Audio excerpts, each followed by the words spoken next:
नमस्कार, मैं हूं आपके साथ Ayushi Gupta. Rafale fighter jet की मेन बॉडी अब हैदराबाद में बनेगी और इसे फ्यूजलाज कहा जाता है। भारत की टाटा एडवांस सिस्टम लिमिटेड यानी टेस्ला ने इसके लिए फ्रांस की कंपनी डसॉल्ट एविएशन के साथ 4 प्रोडक्शन ट्रांसफर एग्रीमेंट साइन किए हैं। राफेल की पहली फ्यूजलाज यूनिट 2028 में असेंबली लाइन से बाहर आएगी। हैदराबाद में बनाए जा रहे मैन्युफैक्चरिंग प्लांट से हर महीने 2 पूरी मेन बॉडी तैयार होने की उम्मीद है। टाटा और डसॉल्ट की ये साझेदारी भारत के रक्षा क्षेत्र में निजी कंपनियों को भागीदारी को बढ़ा देगी। डसॉल्ट ने कहा कि ये प्रोजेक्ट भारत और फ्रांस के बीच रक्षा सहयोग का एक बड़ा कदम है और इससे भारत में रक्षा उपकरण बनाने की क्षमता बढ़ेगी और स्थानीय इंजीनियर्स को विश्व स्तरीय तकनीक सीखने का भी मौका मिलेगा। ये पहली बार होगा जब राफेल की मेन बॉडी फ्रांस के बाहर बनेगी। टाटा ग्रुप पहले से ही डसॉल्ट के साथ मिलकर राफेल और मिराज 2000 जैसे विमानों के पुर्जे बनाते हैं। टाटा एडवांस सिस्टम के सीईओ सुकरन सिंह ने कहा, ये साझेदारी भारत के हवाई जहाज बनाने के सफर में एक बड़ा कदम है। भारत में राफेल की पूरी मेन बॉडी बनना यह दिखाता है कि टाटा एडवांस सिस्टम की काबिलियत पर कितना भरोसा बढ़ रहा है और डसॉल्ट एविएशन के साथ हमारा रिश्ता कितना मजबूत है। इस बात का भी सबूत है भारत ने एक आधुनिक और मजबूत एरोस्पेस मैन्युफैक्चरिंग सिस्टम तैयार करने में जबरदस्त तरक्की की है, जो दुनिया के बड़े प्लेटफॉर्म्स को सपोर्ट कर सकता है। एयरक्राफ्ट फ्यूजलाज हवाई जहाज का मुख्य ढांचा या शरीर होता है, जो विमान का सबसे बड़ा अहम हिस्सा है। आसान भाषा में कहें तो यह हवाई जहाज का वो हिस्सा है जिसमें बाकी सारे हिस्से जैसे पंख, पूंछ, इंजन जोड़े जाते हैं।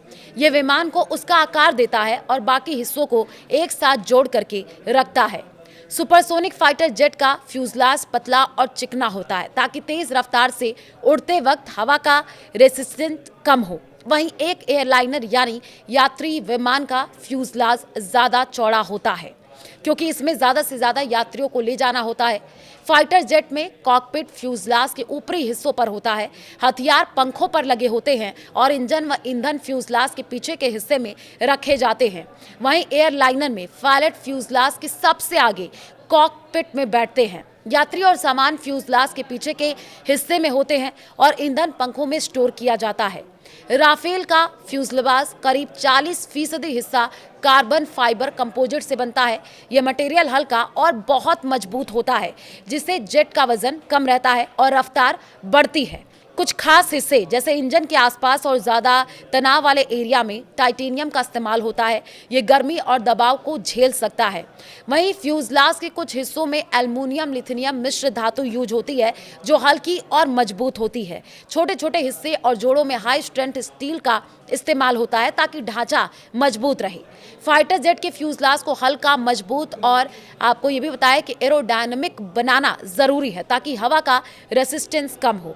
डसॉल्ट एविएशन एक फ्रांसीसी कंपनी है जो रक्षा और एयरस्पेस को क्षेत्र में काम करती है और उसकी स्थापना 1929 में हुई थी और इसका मुख्यालय सेंट क्लाउड फ्रांस में है।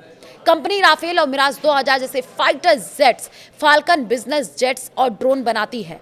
डसॉल्ट भारत के साथ 2016 से 36 राफेल जेट्स की डील और 2025 में 26 राफेल मरीन जेट्स की डील के जरिए जुड़ी है। Tata advance system limited Tesla Tata group की एक कंपनी है जो रक्षा, एरोस्पेस और होमलैंड सिक्योरिटी के क्षेत्र में काम करती है। इसकी स्थापना 2007 में हुई थी। इसका मुख्यालय मुंबई में है। टेस्ला विमान, हेलीकॉप्टर, ड्रोन, मिसाइल सिस्टम और रक्षा उपकरणों के पुर्जे बनाती है और इसकी सिकोस्की, बोइंग, लॉकहीड मार्टिन और डसॉल्ट एविएशन जैसी ग्लोबल कंपनियों के साथ साझेदारी है।